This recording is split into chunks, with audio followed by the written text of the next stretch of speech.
राधे राधे, जय श्री कृष्ण। पवित्र कथा संग्रह में आपका स्वागत है। तो एकादशी है, 2 दिन की एकादशी है, 1 तारीख और 2 तारीख की। तो इस दिन हम तुलसी का विवाह करते हैं भगवान विष्णु के साथ में।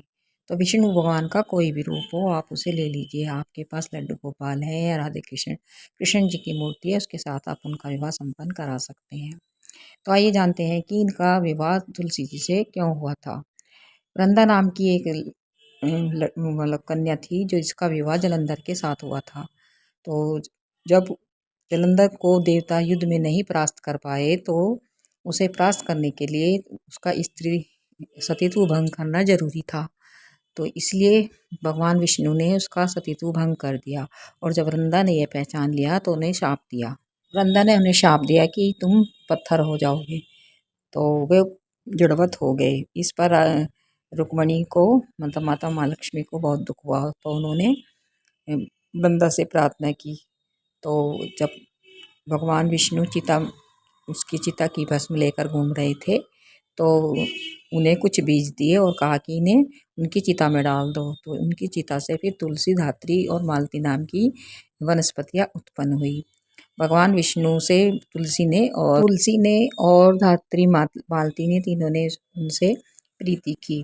और भगवान ने भी और उनके साथ उनका तुलसी जी से विवाह संपन्न कराया गया।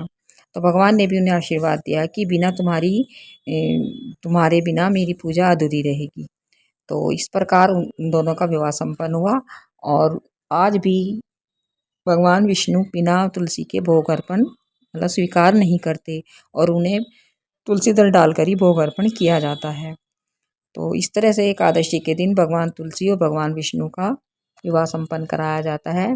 तो इस तरह से वे उनके पत्नी के रूप में आज भी विराजमान है। और तुलसी का एक पौधा हमें घर के आंगन में अवश्य ही लगाना चाहिए। जैसे कि हमारे घर में लड्डू गोपाल की हम सेवा करते हैं, तो लड्डू गोपाल की सेवा करते समय यदि हम भोग लगा रहे हैं, तो हमें तुलसी पत्र डालकर जरूर अर्पण करना चाहिए। इसी से वे भोग स्वीकार करते हैं। तो ये तिथि भगवान विष्णु और तुलसी माता की। तो सुबह के समय विवाह संपन्न कराया जाता है, और शाम के समय एकादशी के दिन देव उठाए जाते हैं। देव इसलिए उठाए जाते हैं कि इस दिन भगवान विष्णु निद्रा से जागे थे।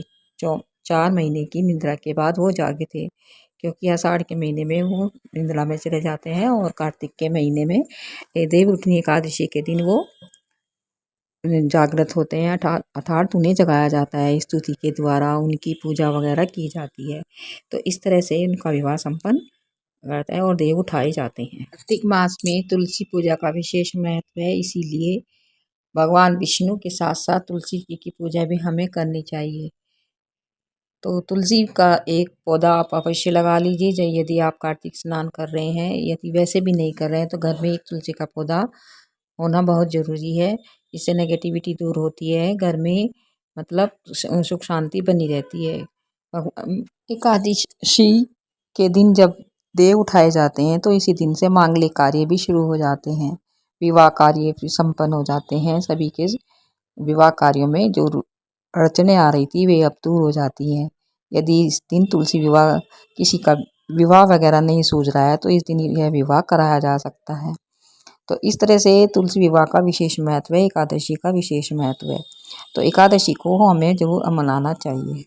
एकादशी के दिन भी आप एक दीपदान अवश्य ही करें। 108 बत्ती का गाय का घी डालकर आप दीपक तैयार करें, उसे पूजा करें, और उसे तुलसी माता और भगवान विष्णु के निमित्त आप दीपदान करें। तो इससे घर में सुख शांति का वास होता है, और सब हमारी मनोकामना भी पूर्ण हो जाती है।